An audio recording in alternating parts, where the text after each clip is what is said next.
दोस्तों, आपने तक्षक नाग, साथ ही साथ वासुकी नाग और शेष नाग के बारे में तो सुना ही होगा। आज की इस खास वीडियो में हम आपको बताने जा रहे हैं आखिर कौन था सबसे खतरनाक नाग।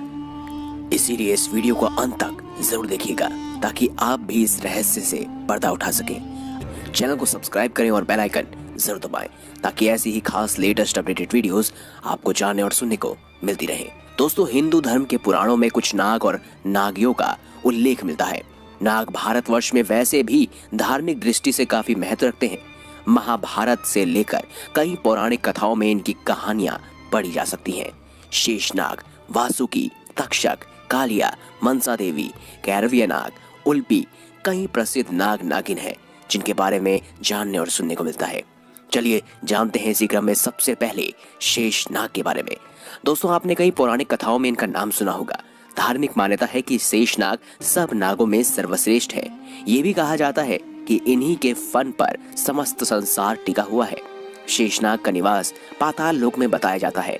हमने पुराने चित्रों में भी देखा है कि भगवान नारायण इनके ऊपर ही विश्राम करते हैं। पुराणों के अनुसार नागराज संसार से विरक्त हो गए थे। कहा जाता है कि पारिवारिक द्वेष के कारण संसार का मोह त्यागना चाहते थे। उनकी माँ, भाई और उनकी सौतेली माता विंता और गरुड़ थे जिनमें आपसी वैर भाव था। इसीलिए माता और भाइयों को त्याग कर गंधमादन पर्वत पर उन्होंने तपस्या की। मान्यता अनुसार भगवान ब्रह्मा ने इनकी तपस्या से प्रसन्न होकर वरदान दिया और पाताल लोक का राजा बना दिया। शेषनाग भगवान नारायण के सेवक हैं। मान्यता के अनुसार शेषनाग के 1000 सिर हैं। इनका कभी भी अंत नहीं हो सकता, इसीलिए इन्हें अनंत भी कहा जाता है। दोस्तों, आपको जानकर हैरानी होगी कि शेषनाग सबसे बड़े भाई हैं। उसके बाद आते हैं वासुकी और तक्षक नाग। जी हाँ, ये सभी भाई हैं। अगला इसी क्रम में नंबर है वासुकी नाग का। वासुकी शेषनाग के छोटे भाई थे। शेषनाग के पाताल लोक के नीचे जाते ही अर्थात जल लोक में जाते ही उनके स्थान पर उनके छोटे भाई वासुकी का राज तिलक करके उनको राजपाट सौंप दिया गया। भगवान शिव का परम भक्त होने के कारण वासुकी उनके शरीर पर निवास करते थे। शेषनाग के बाद नागों के दूसरे राजा वासुकी ही थे। वासुकी के बारे में धार्मिक मान्यता है कि समुद्र मंथन के दौरान देवताओं और राक्षसों ने मंदराचल पर्वत की मंथनी और वासुकी नाग को ही रस्सी के तौर पर प्रयोग किया था। वासुकी को देवताओं के नागधम तीर्थ में नागराज के पद पर बिठाया था। वासुकी नाग बहुत ही भीमकाय और लंबे स्वरूप के थे। वहीं दोस्तों, वासुकी ने नागवंश के अस्तित्व की रक्षा के लिए अपनी बहन का विवाह जरताकुरु से करवा दिया था। मान्यता है कि वह पुत्र आस्तिक ने जन्मजय और नाग यज्ञ के समय सर्पों की रक्षा की थी। चलिए अब जानते हैं तीसरे भाई के बारे में, यानी कि तक्षक नाग के बारे में।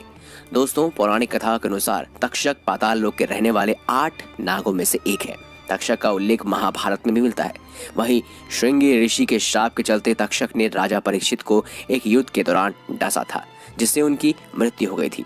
कहा जाता है इसका बदला लेने के लिए परीक्षित के पुत्र जन्मेजय ने सर्प यज्ञ किया था।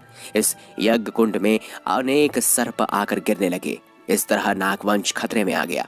ऐसा होता देखकर तक्षक जान बचाने के लिए देवराज इंद्र की शरण में पहुंचा।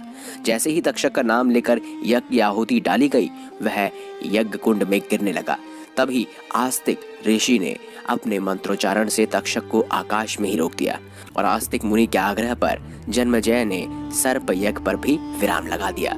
इस तरह तक्षक के प्राणों की रक्षा हुई। तो दोस्तों, ये थे मुख्य 3 नाग। इसके अलावा और भी हैं, जैसे कालिया नाग और मनसा देवी और साथ ही कौरविया नाग और उल्पी, जो कि एक नागिन थी।